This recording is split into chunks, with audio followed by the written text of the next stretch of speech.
नमस्कार, आप देख रहे हैं भोजपुरी बयान। शुरुआत करेंगे खबरें फटाफट की।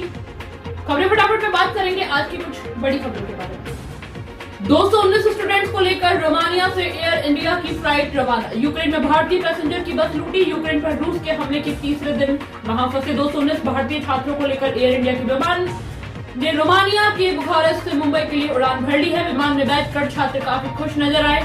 विदेश मंत्री एस जयशंकर ने कहा कि हम छात्रों की वापसी की पूरी कोशिश कर रहे हैं। इधर यूक्रेन से भारत आने वाले यात्रियों के लिए मुंबई के छत्रपति शिवाजी महाराज इंटरनेशनल एयरपोर्ट पर एक स्पेशल कॉरिडोर बनाया गया है। यहां से बाहर निकलने के लिए यात्रियों को कोविड-19 टीकाकरण का प्रमाण पत्र या आरटीपीसीआर की नेगेटिव रिपोर्ट दिखानी होगी।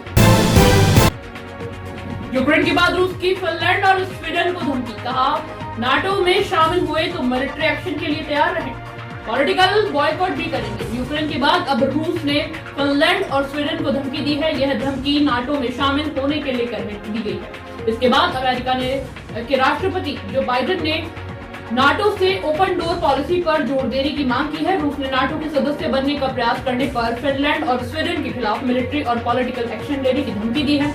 रूसी विदेश मंत्रालय की प्रवक्ता मारिया जुखारोवा ने कहा, फिनलैंड और स्वीडन को अन्य देशों की सुरक्षा को नुकसान पहुंचाकर अपनी सुरक्षा का आधार नहीं बनाना चाहिए और नाटो में शामिल होने से परिणाम भुगतने पड़ सकते हैं। इसके अलावा सैन्य और राजनीतिक परिणामों का सामना करना पड़ सकता है। युद्ध यानी नुकसान ही नुकसान। भारत को भी 1 लाख करोड़ की चपत लगेगी। घरेलू महंगाई भी बढ़ने की आशंका। युद्ध यानी नुकसान ही नुकसान। मानवीय से लेकर आर्थिक तबाही जैसे हर तरह के संकट लेकर युद्ध आता है।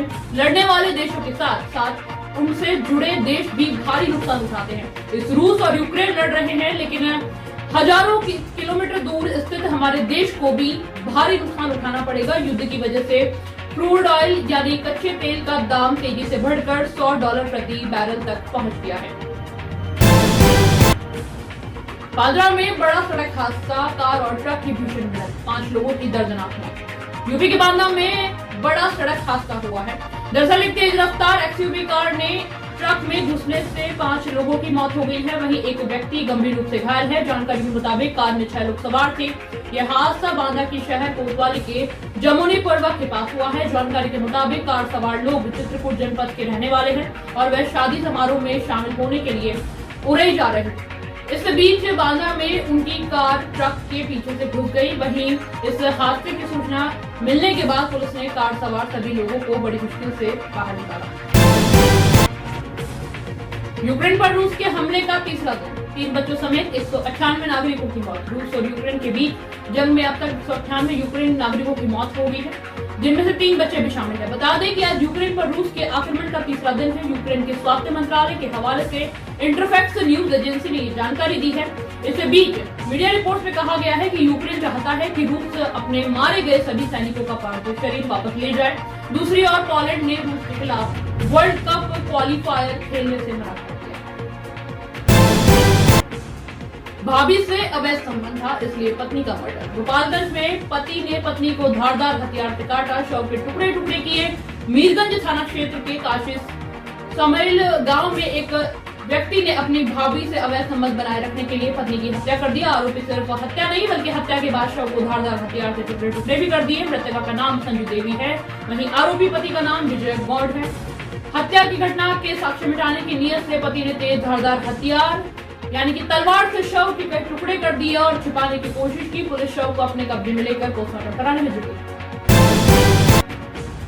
प्लास्टिक डब्बा फैक्ट्री की मशीन ब्लास्ट, मशीन के पार्ट्स उड़कर दूसरे घर की छत पर गिरे, 3 मकान क्षतिग्रस्त। मुजफ्फरपुर जिले के मनियारी थाना क्षेत्र स्थित गिद्धा विशुनपुरा में शनिवार को प्लास्टिक बनाने वाली फैक्ट्री की हाई कंप्रेशर मशीन ब्लास्ट हो गई। धमाका इतना जोरदार था कि 3 किलोमीटर तक इसकी आवाज सुनाई पड़ी। मशीन ब्लास्ट करने के बाद इसके पार्ट्स शारदा देवी के घर की छत पर बाउंड्री तोड़ते हुए जा गिरे। उस समय छत थी। धमाके की आवाज पर संयोगवश उन्होंने सिर नीचे कर लिया, जिसमें मशीन के पार्ट्स उनके सिर के ऊपर से होते हुए छत पर गिरे। आसपास के अन्य 2 मकान भी क्षतिग्रस्त हो गए। फैक्ट्री की दीवारें गिर गई, भगदड़ मच गई। काफी संख्या में लोगों की भीड़ जमा हो गई। खगड़िया में फिर मिले 2 जिंदा बम निरोधक दस्ते ने किया डिफ्यूज, 2 गिरफ्तार। 2 दिन पहले 4 ब्लास्ट में 12 हुए थे घायल। खगड़िया जिले में बीते गुरुवार बखरी बस स्टैंड स्थित दलित बस्ती में हुए धमाके के बाद शनिवार को 2 और जिंदा बम बरामद हुए हैं, जिससे बम निरोधक दस्ते ने डिफ्यूज कर दिया है। वहीं पुलिस ने इस मामले में दलित बस्ती में रहने वाले 2 लोगों को गिरफ्तार कर लिया है, जिनका नाम चंदन सदा और गोविंद डोम बताया जा रहा है। इस मामले में शुक्रवार देर रात बम निरोधक दस्ता भागलपुर से आई एफएसएल की टीम, आईबी की टीम के साथ साथ आतंक निरोधक दस्ते की टीम ने भी जांच की। गौरतलब है कि इस मामले में पुलिस ने 3 लोगों पर एफआईआर दर्ज की। सहरसा पुलिस की 10 माह पुरानी शराब पार्टी पर एक्शन, पुलिस जीप की बोनेट पर ही लड़ा रहे थे जाम, सस्पेंड हुआ एएसआई। नीतीश सरकार शराब पर नकेल कसने के लिए दिन रात एक कर रही है, लेकिन बिहार पुलिस ही इस पाबंदी की धज्जियां उड़ाते नजर आ रही है। सहरसा में एक वीडियो वायरल हो रहा है, जिसमें पुलिस के कुछ अधिकारी अन्य लोगों के साथ जीप के बोनेट पर ही जाम लड़ा रहे हैं। वीडियो सहरसा के नवहट्टा थाना पुलिस का है। वर्दी में पुलिस वालों की इस शराब पार्टी में अश्लील भाषा भी प्रयोग हो रही है। शराब पार्टी का ये वीडियो 9 मिनट 49 सेकंड का है। नवहट्टा थाना की गाड़ी सड़क पर लगी है और पुलिसकर्मी के साथ 2 युवक शराब पीते दिख रहे हैं। वीडियो को देखने से स्पष्ट हो रहा है कि इस पार्टी में पुलिस के अलावा थाने के कथित दलाल और पत्रकार भी शामिल हैं। वायरल वीडियो कब का है ये पता नहीं चल रहा है। 10वीं मंजिल से कूदकर छात्र ने की आत्महत्या, सुसाइड नोट में टीचर और स्कूल को ठहराया जिम्मेदार। ग्रेटर फरीदाबाद में 10वीं क्लास के छात्र ने सेक्टर 80 के डिस्कवरी सोसाइटी की 10वीं मंजिल से कूदकर जान दे दी है। मीडिया रिपोर्ट के मुताबिक बच्चा बहुत ज्यादा डिप्रेशन में था, जिसके कारण उसने यह बड़ा कदम उठाया। घटना गुरुवार रात करीब 9 बजे की है, जब छात्र ने 10वीं मंजिल से कूदकर अपनी जान दे दी है। घायल छात्र को अस्पताल ले जाया गया, जहां डॉक्टर्स ने उसे मृत घोषित कर दिया। इस घटना के बाद से पूरी सोसाइटी में अफरा तफरी मच गई है। पुलिस ने एक सुसाइड नोट बरामद किया है। बीपीटीपी थाना पुलिस ने बच्चे की मां आरती की शिकायत और सुसाइड नोट पर मामला दर्ज किया है।